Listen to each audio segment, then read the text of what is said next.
welcome everybody to what is effectively I guess the mid-year holiday of January 6th. That's going to be an ongoing thing now. There's, in response to June 19th becoming a thing, the Trump fans of the world have launched a Sept 18 in response to what people like Matt Gaetz and Marjorie Taylor Greene and even Donald Trump himself are referring to as political detainees from that attacked police and other first responders on January 6th, and of course broke into the Capitol and tried to upend democracy and reinstall their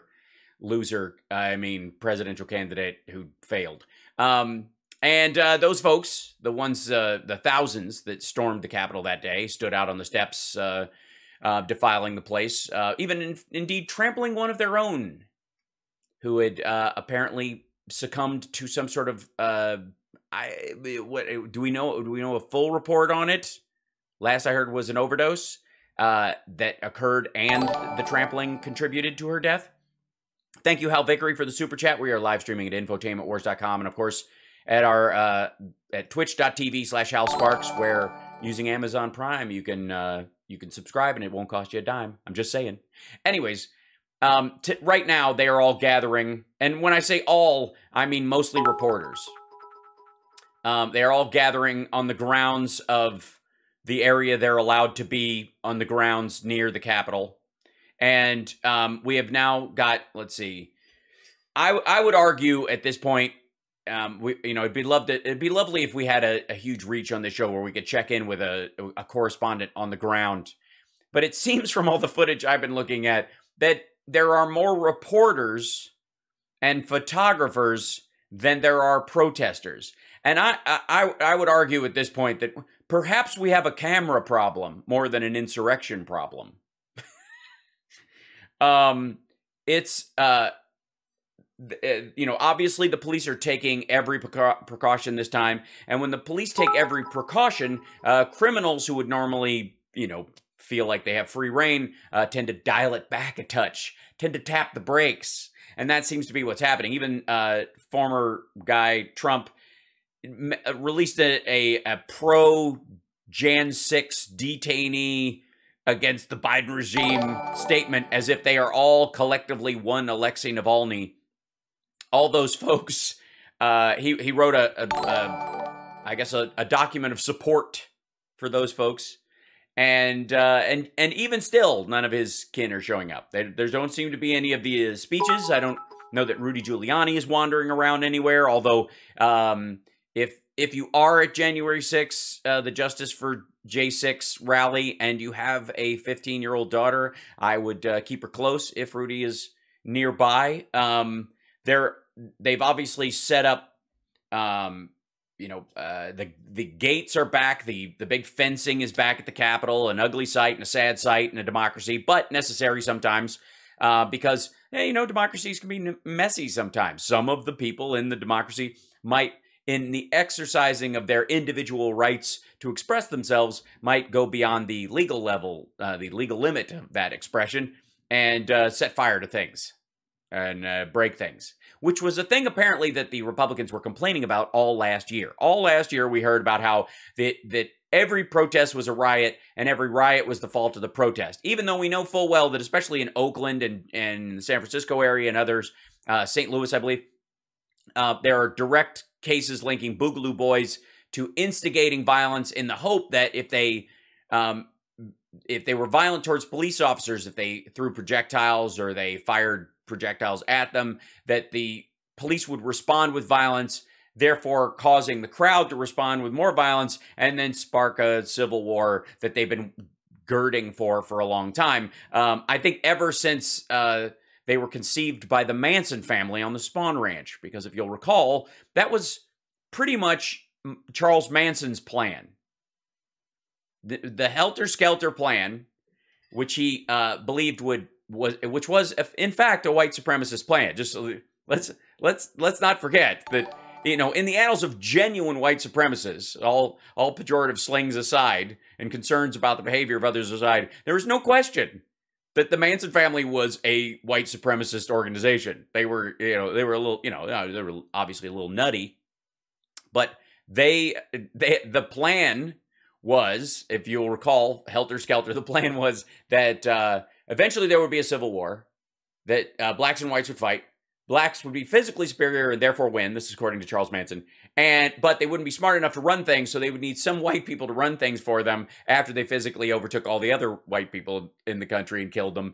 And they just needed a little something to set it off. So we just need to go start the whole thing. We need to start, goose it a little. You need to goose it, because that's the problem with a civil war that isn't starting organically. You just got to poke it, right? Unfortunately, I guess, fortunately for us and unfortunately for them, it did not work, however gruesome and awful it was. And the idiocy of this very distinctly, inarguably white supremacist plan by Charles Manson and his followers, it was one of the dumbest things ever, true chat room. But let's be true. Let's be honest about this. It was idiocy, but this was what was the root of it. And how do we know that Charles Manson's plan was a white supremacist plan and based on his idea of white supremacy, besides the actual plan that I laid out to you? Well, of course he got the idea from the White Album. I'm just saying, in this country, which is a vibrant democracy, we have a long and storied history of crazed lunatics wanting to overthrow the government. From Charles Manson to Timothy McVeigh, to the dudes with nunchucks in Florida, to groups of Black Hebrew Israelites and who are looking forward to teaming up with militia guys from Michigan after they finish this last bag of jerky. They'll be right there. We have these folks among, and again, in a free country, your laws have to be very specific. In a dictatorship or in some sort of authoritarian thing, you can have things like thou shalt not kill, and then the leader can kill you, but he's exempt from the rules entirely, and there's just one rule, and that's it. In a free country, we have all kinds of killing. We've got, depraved indifference. We've got manslaughter. We've got first, second, third degree murder. There's a lot of lines in there because you have all this room to move in a free society. Maybe, okay, I was being a little too free, but I wasn't being that free. Yes, Lyndon LaRouche is being brought up in the chat room. Absolutely. Or the Moonies, which of course Trump famously did a paid gig for this week. So right now there's obviously a lot of these sort of wannabes gathering in the DC area. And this, by the way, the fact that there's a low turnout, the fact that it's so far, and hopefully it will stay that way, not violent, and it's just a lot of InfoWars wannabes milling about, complaining about tyranny. The reason that is happening the way it's happening is because the police are handling this as a genuine threat, the way they probably should have on January 6th, recognizing that these folks are not just, politically motivated Trump supporters who are just really upset. That's not who these folks are. The politically motivated Trump supporters who are just really upset are at home. They are yelling at their television set and Fox News the same way they did during the Obama administration when their side wasn't in charge, and they grumbled to their friends, and those are the politically motivated people who are upset. These folks are against democracy. They are anti-democratic forces within the United States trying to create a groundswell of like-minded folks. The problem that they're having, and I think this is indicative of both on January 6th, them not taking it seriously enough as far as the military, or maybe even being directly given a stand-down order by the Trump administration in terms of the National Guard and the like, or the local police not taking it seriously, is because it's largely fomented or believed to exist on social media. This is an affect of social media, and in many ways it is the glue that holds it together, but it is not the fundamental reasoning behind it. the difference this time is the recognition that that glue can make a lot of very dangerous people stick together in a way that they never would have before. Johnny Million's going to be joining us in the second hour, but I'm with you right now. It's the Hal Sparks Radio program, Mega Worldwide on WCPT Radio. We're going to take a break right now. 773-763-9278 is our number. If you happen to be at the Justice for Jan 6 gathering, I suppose, which seems to be less a march than a milling about. We'll be back right after this. So it should come as no surprise that the root of the January 6th uprising, if they want to call it that, and of course the Septeenth, which is what we're going to call this holiday from now on, gathering to fight for the rights of the political detainees, all of whom have had bail hearings and have either made bail or not made bail based on their behavior and the danger they pose to the public, all of whom have legal representation. All of them have lawyers, either that they are paying for themselves or that the state is providing for them. So this whole like their detainees nonsense has got to go. That their legal rights and their due process are being violated. They're getting due process, but part of your due process involves a bail hearing where the judge gets to look at the kind of person you are, the crimes you've committed in the past or not committed in the past, the crime you were accused of, the severity of it, and whether or not you seem to be, whether you're pleading innocent to it or saying, I had every reason to attack that police officer. If that's your reasoning, you're going to stay in jail until trial. And that's what's happening with a lot of these folks. The people that they are actually there, that this quote-unquote rally, which is, again, it's less of a march, more of a milling about, are there to protest the imprisonment of, are people who had every ability to go home. They all of them had a bail hearing. All of them could have gone, Your Honor, I got carried away, swept up in the moment. I want to be with my family. I'll wear an ankle monitor. This is the first time I've ever done anything like this. I've learned my lesson, and I will accept the court's judgment when it comes. I'm pleading not guilty on reason of MAGA-triggered insanity, and I'd like to go home, please. I want to be home by Wednesday. And in most cases, when that happened, the judges said, yeah, a lot of these people have gone home. A lot of them. Yes. They're saying things in the chat room that I can't actually repeat on the radio. We're at infotainmentwars.com. Don't forget to subscribe. We're getting so close to 25,000 subscribers on our YouTube channel. And this time last year, we couldn't hit 5. This is nice. I'm very proud, especially since my birthday is next Saturday, and it's the 25th. So 25,000 subscribers would be a nice gift. I'm just saying. Just throwing that out there. Now,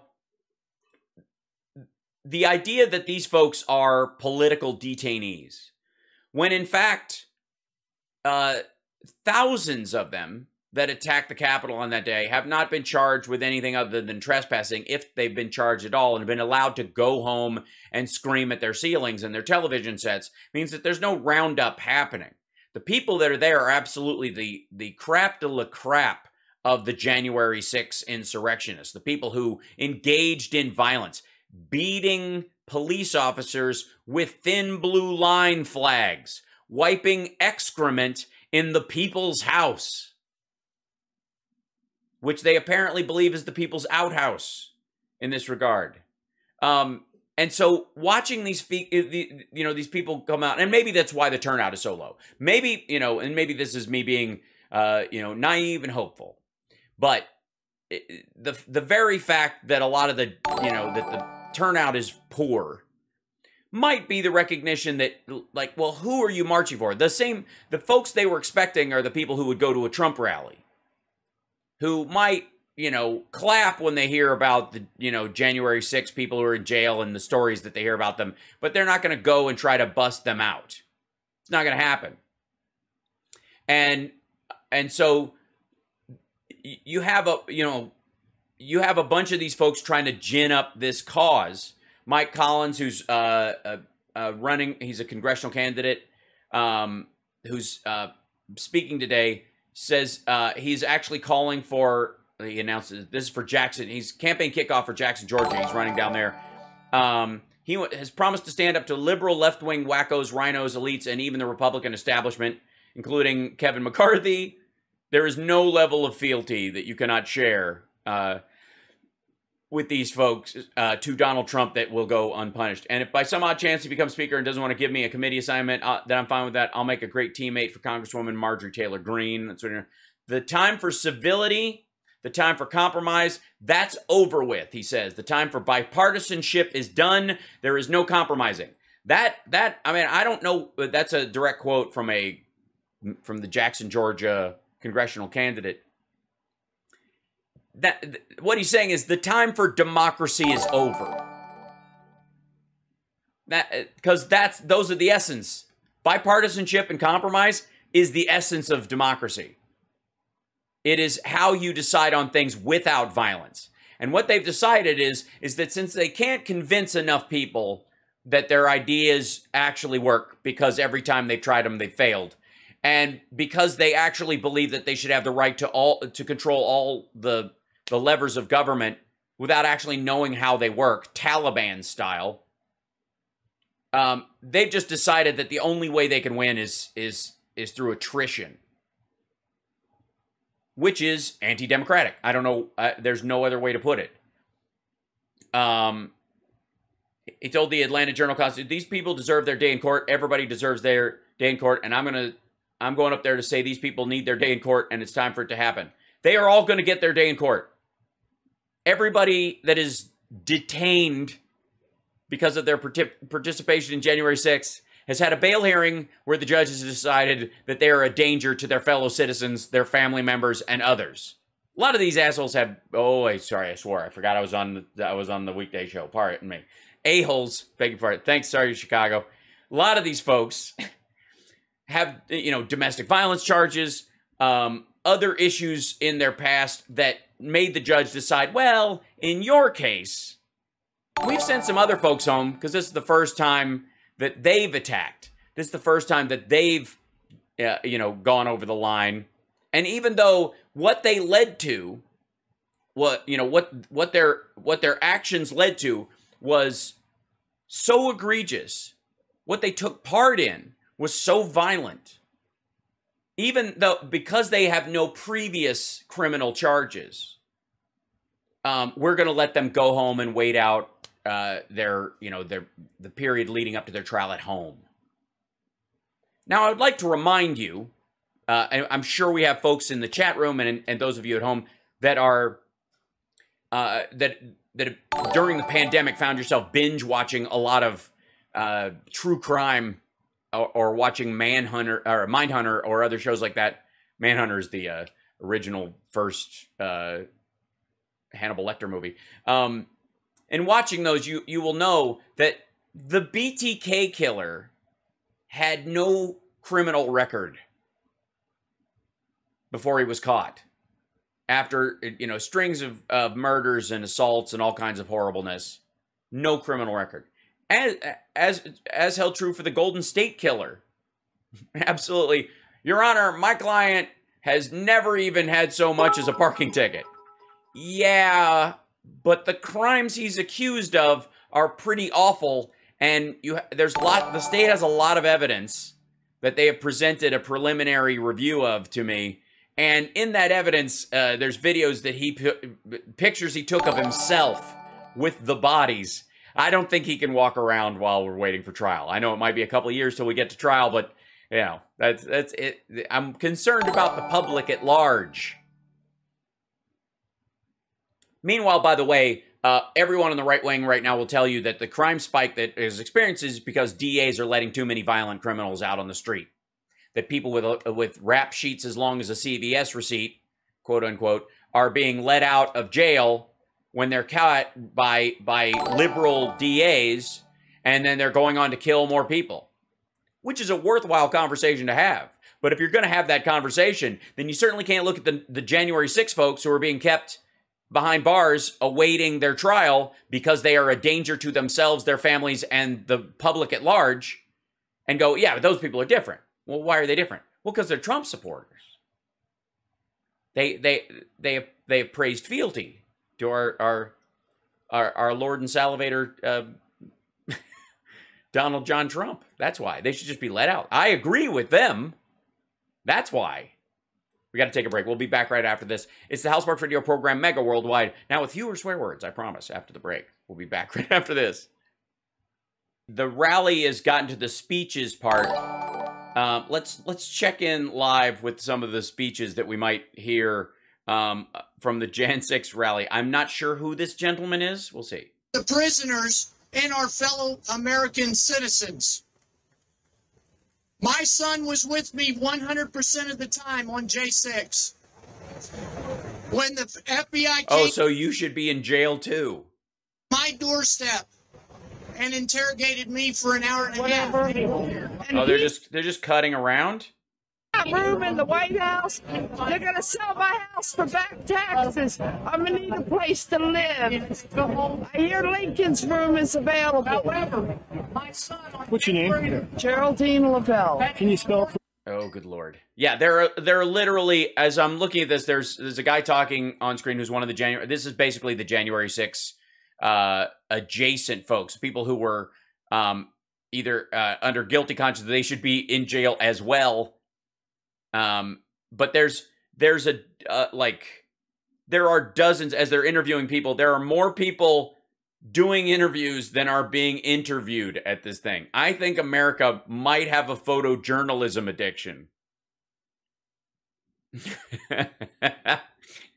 Ma'am, can you spell your name for me? Look, don't be rude. Here's the crowd.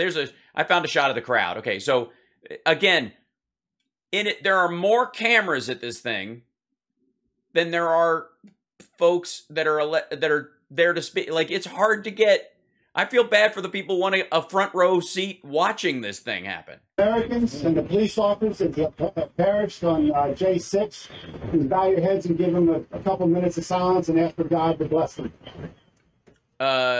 Yeah. Why did they die? Why were they injured?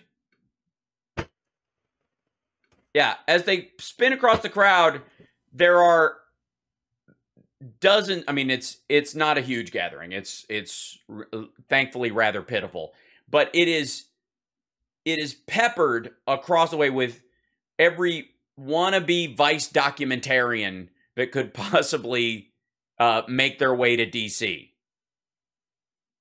Overall, this is, I mean, that's what this is ended up being. And by the way, can I welcome the one of the reasons I want to bring this up today is because I'm not surprised. Not surprised?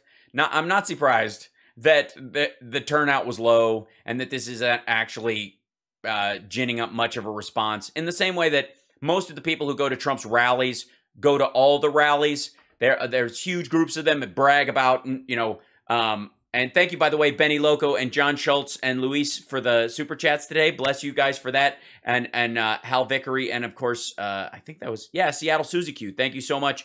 And James Etling, thank you for the FCC fine. Oh, yeah, well, I think we managed to get around it. Here's what the good news, I think, of all of this stuff. Trump firing off his ridiculous little statements, them being, you know, carried by the normal channels on right-wing media, everybody kind of ignoring them getting kind of a slight boost on places like Rumble and Telegram and Gab and Parler and Gitter and Gummer and Scooter and Creeper. I don't know what all the right-wing social media sites are these days. There's Dopey, Sleazy, Creepy, Doc, and Sonori. The reality is, and I think one of the things, you know, is we're all, you know, we're dealing with the increasingly small numbers of anti-vaxxers who are out there, who, while they're getting more intense, are fewer in number, while the vast majority of Americans are finally getting vaccinated or getting around to it. And a lot of the ones who were just waiting for the FDA to clear it, got their appointments, or waiting for their second one, have got their first dose or getting their second dose, want to get on with life, want to make sure that, kids can return to school safely, and that the numbers of the, why the news is showing you so many of the crazies that are fomenting these kind of Nicki Minaj fantasies about, concerns about the vaccine and the like, and gatherings like this one, is because the news in general is returning to a level of blissful boredom. The biggest fear in the news media these days, especially after the 4 years of Donald Trump, where we were all white knuckling as we drove down the road of our democracy, was that once Biden got in, a lot of what you're seeing, the alliances that are being formed, even the big scale stuff, the Australian, US, and UK gathering of nations, the Quad meetings, using economic and military pressure to push back on China. These are kind of things that are reminiscent of political moves in the 60s, the 70s, the 80s, the 90s. Nothing stands out as an extraordinary, strike. Literally, that the getting out of Afghanistan, the reason why it was such a big news burst, besides the fact that the Trump administration had backlogged all the SIVs and made the Biden administration do 2 jobs instead of 1, getting out, which endangered everyone involved. I lay it at his feet, because the deadline was set by him and it could only be pushed so far, and he wouldn't do any of the work leading up to it. All of the SIV people, all of the non-essential embassy staff could have all been moved out of the country last year during COVID, using COVID as an excuse. Under the cover of COVID, you could have gotten them all out. No one even questions that. COVID would have been the perfect reason to withdraw all troops from Afghanistan. But he didn't do it because all along he even said at the fire department that he went to the other day, I knew it was going to fall as soon as we left. It was going to go to chaos. The Taliban, I knew the Taliban was going to take over as soon as we got, which is why he didn't do it. Of course, that's what everybody was telling him. That's what they were telling Biden too. And Biden's response was, yes, I know. That's what you guys have been telling everybody. That's not a reason to stay.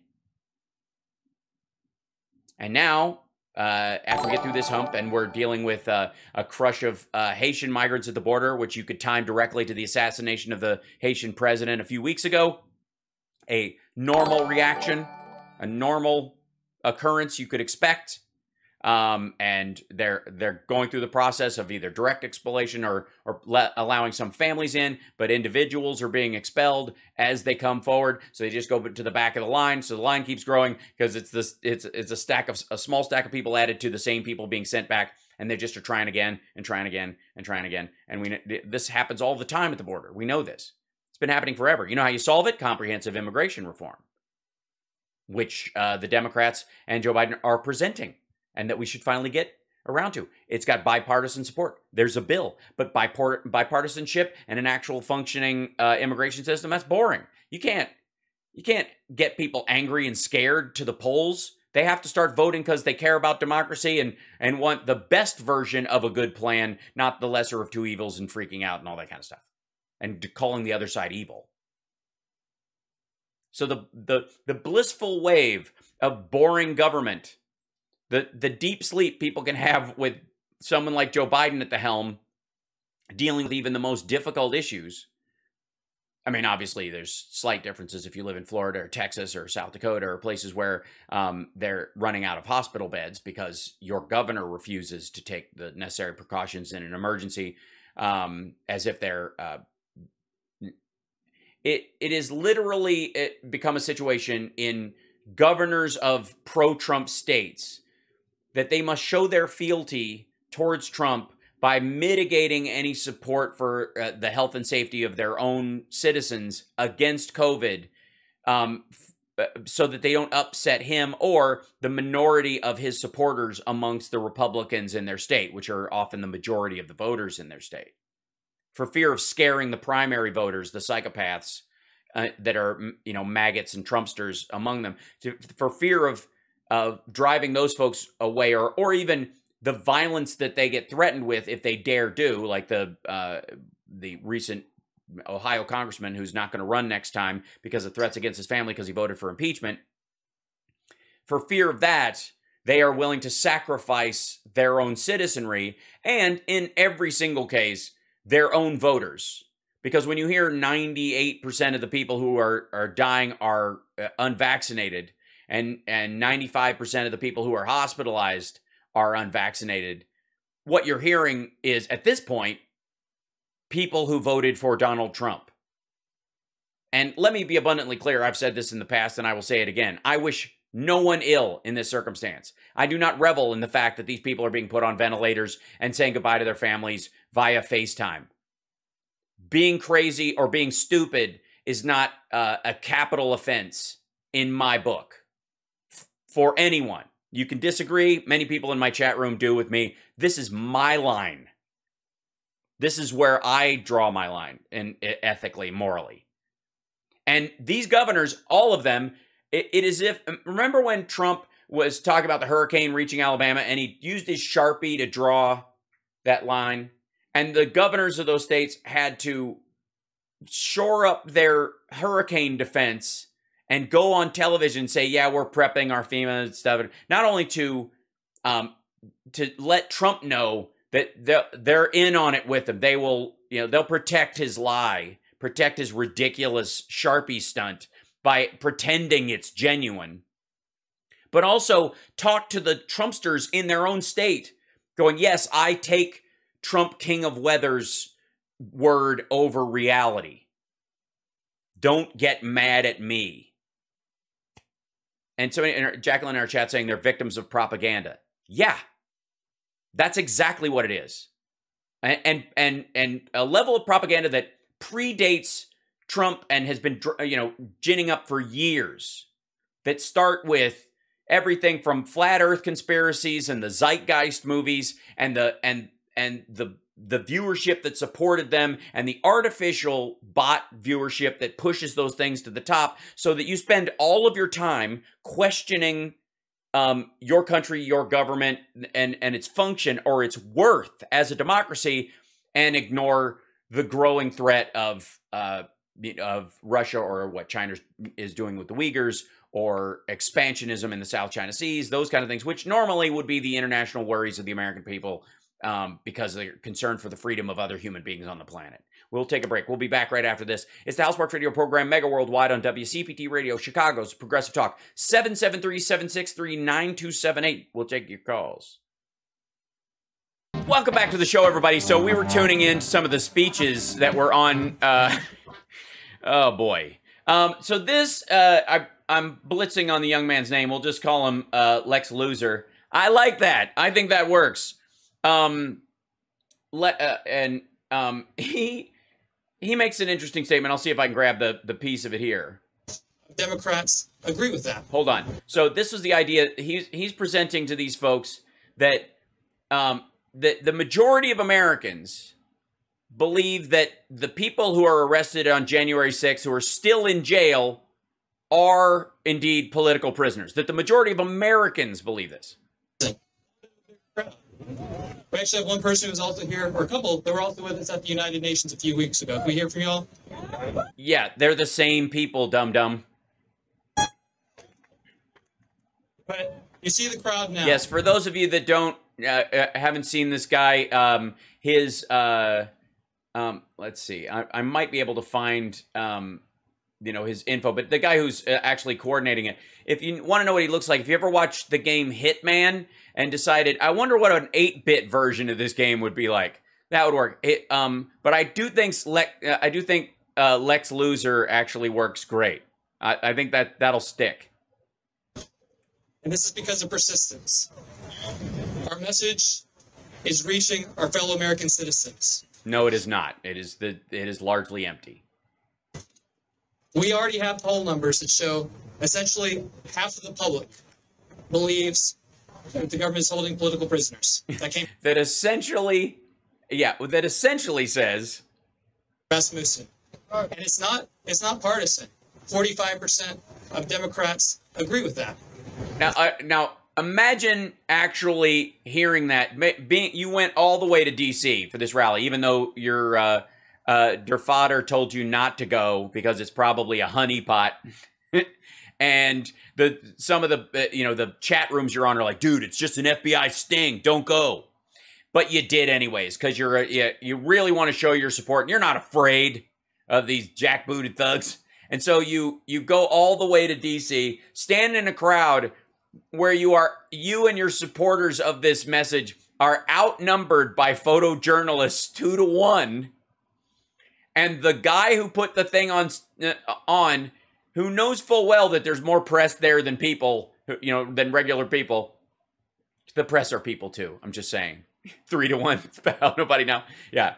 Gets up there and tells you in this sparse, pitiful crowd that 50% of Democrats believe that the people being held for attacking police officers and crapping in the Capitol and breaking windows and chanting "Hang Mike Pence" and building a gallows on the Capitol grounds are political prisoners. That half of Democrats believe this. Imagine what you would feel like if you were there. Oh my gosh, thank you, Trish Gorman, for the super chat, giving in the name of those that love horses that will donate resources, give to your charity. Happy birthday. Oh, thank you so much. Yes, Trish, I will pass that on. For anybody that wants to give to a charity in my name for my birthday, Wild Horse Ranch Rescue is my preferred charity.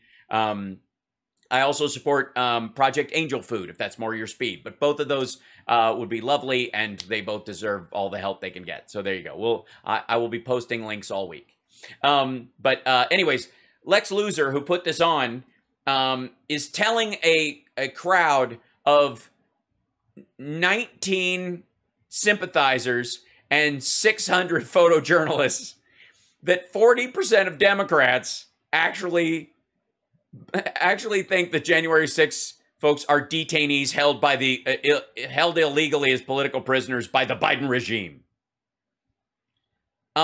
Now, granted, if I was standing there and I had gone through this, I would have a great awakening, I think. Not in the Q style, obviously. I think we would all wake up in that moment and go, oh my gosh, I've been playing 3-card Monty this whole time. The game was rigged from the start. The kid sees dead people.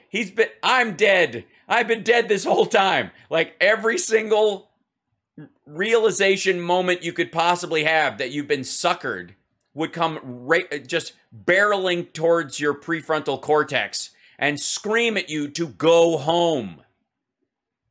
But the fact that this guy would stand up in front of this pitiful crowd and tell them that they're not alone, that half of the American people support them and believe what they're saying, what brought you here today with the hopes of giving a second go at it, is supported by half of the American populace, including half of Democrats. Now, if he'd had just stopped at, 80% of Republicans believe this, because most of the sensible Republicans aren't calling themselves Republicans anymore or are identifying as independents.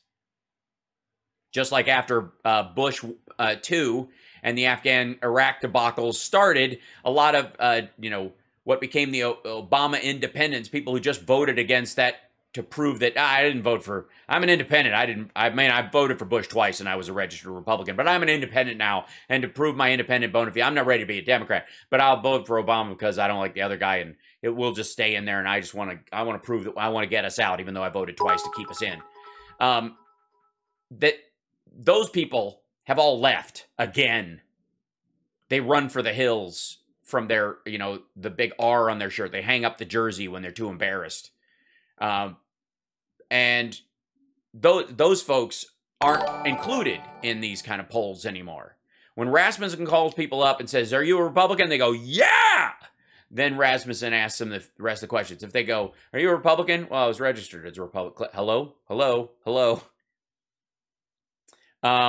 Matt in our chat room saying, if they're detainees, we have a dog kennel at Gitmo for them. It's curious. Imagine the craziness that will come when the Biden administration announces later this year that they're closing Gitmo. Just count on it. It's on its way.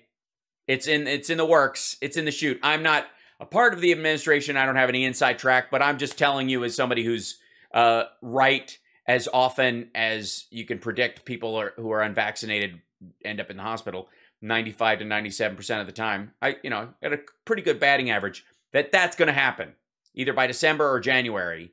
The moves to close Gitmo permanently will happen. Imagine, if you will, these folks, the Justice for Jan 6 folks, as January 6 approaches again, and they decide to have another pitiful rally, that the United States is closing Gitmo, and yet these political detainees are still awaiting trial because they keep firing their lawyers and lashing out at judges and threatening people, and so they get, limited. It's difficult to get their trial in order because they start chucking bags of poo through the bars of their cell and say, I'm a sovereign citizen and I should be freed. And then they try to assault a guard, and then they're on trial for assaulting a guard. And then the question becomes, did the trial for assaulting the guard happen before the trial for assaulting a police officer in the Capitol happened? Oh, God. And these people are working through that legal Gordian knot that they've created for themselves, all the while Bush administration, fans, Trump administration fans who no longer call themselves Republicans are like, I don't know these guys. I don't know who they are. I don't know who they are. I've never even seen these guys before. And the Biden administration is, of course, closing Gitmo. It just the wailing and gnashing of teeth will be gorgeous. By the way, we're on the radio. If you don't know, WCPT820.com is a great website to program into your bookmarks. And of course, you can put 820 AM in your car. Just set and hit the button, or just hit the button and hold it. I don't know how your car works, but it should have one of those buttons. It really should. And of course, we're here every Saturday, and we stream live at infotainmentwars.com, where we have a lovely chat going on right now, and you can like and subscribe on the YouTube channel, which would really help us out. We're getting close to our goal of 25,000. It's amazing. Once we hit that point, the algorithm just kicks us up another notch, and it's and then we're on a bullet train to 100K, and it's going to be crazy, and I'm very excited. So, they're interviewing folks and then having ongoing speakers at this event. And Lex Luthor is, I guess, hosting all of these folks. So instead of having a lineup of spokespeople and then this guy who put the whole thing on coming up and giving, the keynote speech about it and organizing the entire thing, he's basically just introducing the folks that are related to the folks who are in jail right now, some of whom feel guilty for turning them in the first place. When we get back after the break, Johnny Million will be joining us. We'll be taking your calls, 773-763-9278. If you're live at the January 6th rally, please let us know. Also, there's lots of other news happening in the world that is extraordinary. The U.S., Australian, UK alliance that formed this week is causing all kinds of rows. The French pulled their ambassador from the United States this week. Yeah, you heard that right. But are we doing freedom fries again? We'll be back.